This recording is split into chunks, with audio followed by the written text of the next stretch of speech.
इस वक्त श्राद्ध पक्ष चल रहा है। श्राद्ध पक्ष चलने के बाद नवरात्रि आएगी, जहाँ पे आदिशक्ति माता नौ दुर्गा की 9 दिनों के लिए यहाँ पर स्थापना की जाएगी।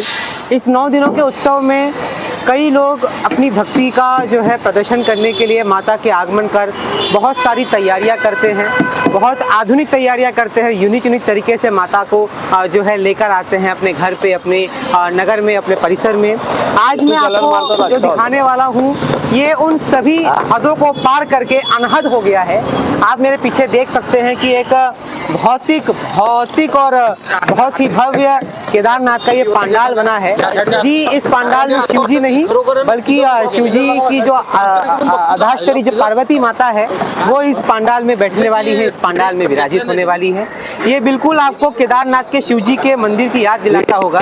तो आइए हम आपको ले चलते हैं इस पंडाल को यहाँ पर निर्मित करने वाले, इस पंडाल की यहाँ पर स्थापना करने वाले और भक्ति की हर हद को पार करके माता के लिए कुछ अनोखा, कुछ अलग करने के लिए, माता के आगमन पर माता को प्रसन्न करने के लिए एक बहुत ही अलग सा कुछ माता को दिखाने के लिए जो काम यहाँ पर सेबी फर्नांडिस कर रहे हैं, ये सच में काबिले तारीफ है। सेबी भाई, सबसे पहले आज आपने भक्ति में जो पागलपन होता है उस पागलपन की हर हद को जो है आपने पार कर दिया है और आज अनहद तक आप पहुंच चुके हो। ये करने का आपके पीछे उद्देश्य क्या था? मतलब पंडाल तो सब बनाते हैं पर ये बनाया, इसके पीछे क्या उद्देश्य था? अरे भाई दुबे जी, ये जो है ना 16 साल से हम लोग कर रहे हैं, पूरे मीरा भाईंदर को पता है जी। हम लोग हर साल कुछ अलग सेट लगा के लोगों को आकर्षित इसलिए करते हैं क्योंकि इसमें सबसे आकर्षित होती है हमारी देवी माँ, जिसके हाथ से जो मेरे हाथ से स्थापना हुई है। वो माँ को देखने के लिए भीड़ इतनी जम जाती है, तो हम लोग उसी तरीके से हम लोग ये 3 साल हो गए हम लोग सोच रहे थे कि हम लोग को एक बार केदारनाथ मंदिर बनाना है। क्या पता माँ को वो टाइम पे इच्छा नहीं थी, बट इस टाइम पे माँ ने आशीर्वाद दिया और उसके दम पे हम लोग ने ये सब खड़ा कर दिया। अच्छा, मैं अभी 2 लोगों से बात कर रहा था, स्कूटर पे यहीं पर थे, शायद चले गए। हाँ। बोलते हैं ये परमानेंट बन रहा है कि अस्थाई बन रहा है? मैंने बोला नहीं, अस्थाई बन रहा है। तो लोग बोलते हैं अस्थाई में तो ना खर्चा कर रहे हैं, तो ये कुछ बताएंगे क्या? देखो, माँ की भक्ति है, खर्चा कोई मायने नहीं रखता है और मैं इतना करोड़पति भी नहीं हूँ कि बैठे बैठे, ये मेरी माँ को ही मालूम है हम लोग कितना कष्ट करते हैं और ये चीज बनाते हैं। अच्छा सेबी भाई, हमारे जो दर्शक हैं उनको आप थोड़ा इसका बारे में और इसको थोड़ा बताएंगे, इसके बारे में चल के जरा कि क्या क्या हो रहा है। चला यस हमारे दर्शकों को आप बताइए। ये जो है ये मैं तो केदारनाथ मंदिर मेरे अगर नसीब में रहेगा तो एक बार जरूर जाऊंगा वहाँ पर। मैं गया नहीं, लेकिन जो हिसाब से आर्ट डायरेक्टर ने जो डायग्राम बनाया उसी हिसाब से वो काम कर रहा है जी। कट टू कट बहुत बढ़िया काम हो रहा है उसका। ये जो प्रवेश द्वार है ये सेम टू सेम रेप्लिका बोला तो एक बार हम लोग है ना 2015 में हम लोग माउंट मैरी चर्च के सामने जो चैपल होता है उसको भी हम लोग ने वो टाइम पे बनाए थे और काफी प्रसिद्ध हो गया था। केरला में तो उसकी बाकायदा डॉक्यूमेंट्री बनी थी। लेकिन हम लोग प्रसिद्धि के पीछे भागते नहीं, बैनर का शौक नहीं है। लोगों को मालूम है सेबी फर्नांडिस की माँ आने वाली है तो लोग इधर जरूर आते हैं। अब मैं आपको ये बताऊंगा, ये जो गेट है जी, ये हम लोग बनाने वाले थे पीओपी में जी, लेकिन उसका बजट हाई था, लेकिन पीओपी जैसा ही लुक दिया है डायरेक्टर ने जी। और अंदर जो भी है, जो मंदिर में है वही हम लोग रेप्लिका बोला तो जो चीज है वही दिखाने की कोशिश करेंगे, ताकि लोगों को लगे कि हम लोग केदारनाथ मंदिर जा नहीं सके या हमारा नसीब में नहीं है, तो कम से कम ये भावना से तो माँ की भक्ति के हिसाब से उन लोग इधर आके केदारनाथ जी के दर्शन करेंगे। मतलब यहाँ पर केदारनाथ नहीं जा पाए, लेकिन केदारनाथ यहाँ पर आ गया। यस। हाँ,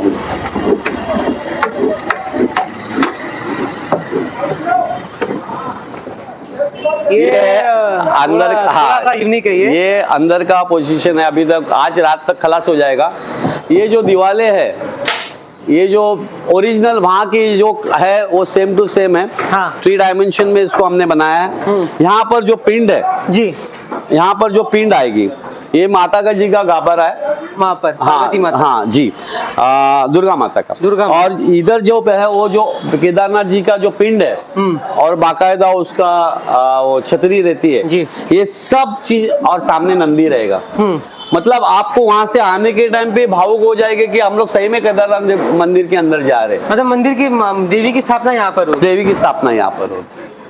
और हाँ, मतलब ये आप मूर्ति कहाँ से, मतलब जो आप जो मूर्ति प्रतिमा, क्योंकि आप जो प्रतिमा लाते हैं उसकी प्रसिद्धि है कि उसमें हूबहू माता ही दिखती है। हाँ, ये माँ की प्रतिमा है ना, ये हमारी बैंड्रा तरुण मित्र मंडल जहाँ का मैं मंडल, जहाँ मैं वो मंडल में था जी। बहुत जमाने से, तो मैं वही मंडल का एडॉप्शन इधर किया, क्योंकि मैं भी काफी वो मंडल का सदस्य था काफी देर।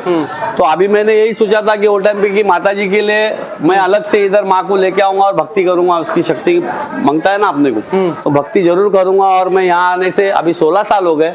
तरुण मित्र मंडल जो बैंड्रा में है, वही माता, वही सब चीज, आप यकीन नहीं मानेंगे। इसका और एक बहुत 9 दिन में तो बहुत अलग अलग इसका एक्सपीरियंस आता है जब काम चालू होता है जी।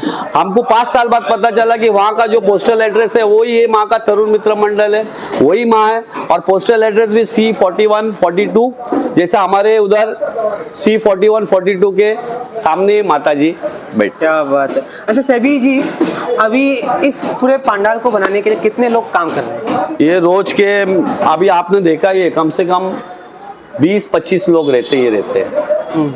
और 20-25 लोग सब वर्क हार्ड करके अपने अपने काम में। ये हमारे विकेश भाई, ये डिजाइनर है, इस विकेश। और इनका और एक हम लोग का सबका बॉस जो मेन आर्ट डायरेक्टर है रमाकांत, वो अभी बाहर गए, उनकी फिल्म शूट है। तो हम लोग सब प्लान के हिसाब से करते हैं, खर्चा हम लोग देखते नहीं है।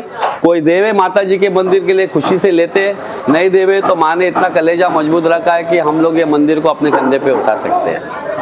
एक चीज ये होती है कि आप पैसा कमाते हैं जी, और पैसे का प्रदर्शन करने के लिए आप दुनिया घूमते हैं। मतलब 2 तरह के लोग होते हैं, एक वो हाँ, होते हैं हाँ। जो जिंदगी ना मिलेगी दोबारा कह के पैसा खर्चा करते हैं हाँ। ऐश में या मौज में, बराबर। और एक वो होते हैं जो जिंदगी खाली एक ही बार मिली है ये सोचकर पैसा खर्चा करते हैं भक्ति में, समाज सेवा में, आस्था में। और आप भी वो सेकंड पक्ष वाले लोग ही हैं। Of course. तो इसमें ये बार आप पब्लिक को और अलग क्या देंगे? पब्लिक को यही बताना चाहूंगा, देखो हम लोग वर्गनी भी निकालते ही है, हाँ। लेकिन मेरे को नहीं लगता है पूरे, लेकिन मेरे को लगता नहीं कि इतना बड़ा वर्गनी निकला होगा, इतना बड़ा वर्गनी तो नहीं निकला होगा। माँ की कृपा है कि मेरा इतना तो कंधा मजबूत रखा है कि कोई नहीं देवे तो कम से कम मैं अपना दे के अपना काम पूरा कर लूँ। कार्यकर्ता अपनी बहुत मेहनत करते हैं। कार्यकर्ता बिल्डर नहीं है मेरे, कोई बड़े बिजनेसमैन नहीं है, सब सुबह जाके शाम को काम पे आने वाले क्या लोग। आपको झूठ बोल रहे, इतना बड़ा बिल्डर बाजी? नहीं, एक बात बोल रहा हूँ, लेकिन कैसा है हम लोग का ये जो कार्य है ना, ये हम लोग एकदम जज्बा से करते ना तो ये पूरा हो जाता है।